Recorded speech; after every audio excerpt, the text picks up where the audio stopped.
Di tengah pengungkapan 3 kasus korupsi besar yang ditangani polisi, Presiden Prabowo Subianto mengingatkan agar para birokrat, pejabat militer, polisi, hingga kejaksaan untuk introspeksi diri. Seruan ini disampaikan Prabowo secara terbuka saat meresmikan Bendungan Meninting, Lombok Barat. Presiden mengingatkan aparat penegak hukum bekerja untuk rakyat. Kita introspeksi, terutama para birokrat. Ini banyak birokrat di sini yang saya lihat ya. Birokrat introspeksi. Kita semua introspeksi. Pejabat-pejabat militer dan polisi introspeksi. Saudara adalah milik rakyat.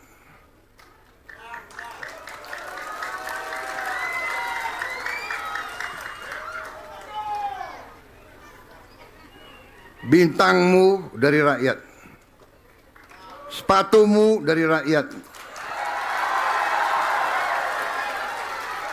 topimu dari rakyat.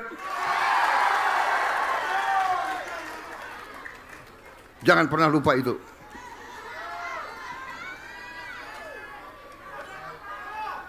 Kejaksaan demikian juga.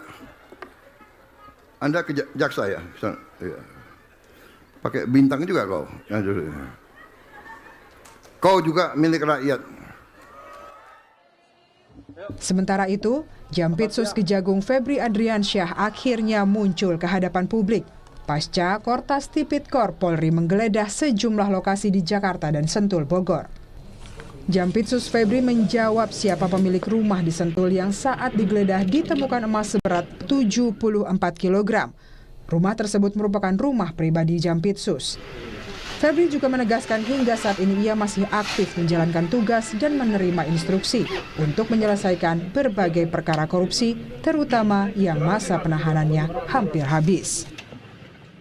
Jadi hingga saat ini, saya masih pagi tadi menerima perintah-perintah untuk segera menyelesaikan pemberkasan penanganan perkara yang memang waktunya singkat, yang terbatas di waktu penahanan. Sehingga perintah itu tadi sudah kita jabarkan untuk memprioritaskan mana-mana perkara yang menjadi perhatian masyarakat, ya, untuk segera bisa kita berkas dan kita sidangkan. Mantan Kabareskrim Ito Sumardi menyatakan, dengan banyaknya nominal barang bukti dan lokasi penggeledahan, maka kasus ini sudah cukup lama dibidik oleh pihak kepolisian.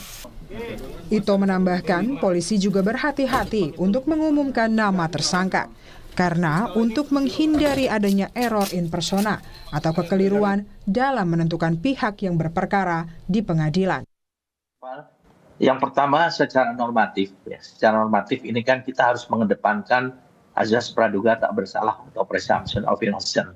Kemudian yang kedua juga kita harus menghormati due process of law.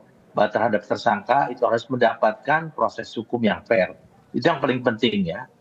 Kemudian yang kedua, ada pertimbangan yuridis, kemudian juga teknis penyidikan, dan juga komunikasi ke publik ya dalam menyebutkan tersangka, calon tersangka. Kenapa demikian? Yang pertama adalah untuk menghindarkan error in persona. Karena kita tahu ada pra-peradilan ya apabila kita salah menetapkan tersangka. Yang kedua mencegah tersangka ini mengamankan barang-barang bukti yang mungkin masih relevan. Ini kan bisa dilakukan yang bersangkutan. Dan yang selanjutnya adalah menghindarkan risiko pra-peradilan ya. Untuk memastikan bahwa dasar hukum formal dan materialnya itu telah terpenuhi. Karena kita tahu apabila ini kasusnya kasus besar dan menarik perhatian masyarakat dan menjadi atensi presiden. Demikianlah. Polisi kembali melakukan penggeledahan di kawasan Cipete, Cilandak pada Kamis hingga Jumat dini hari. Tempat ini merupakan lokasi ke-13 yang digeledah oleh penyidik, yang merupakan rangkaian penyidikan dugaan korupsi yang sebelumnya telah dilakukan di 12 lokasi berbeda. Tim Liputan, Kompas TV.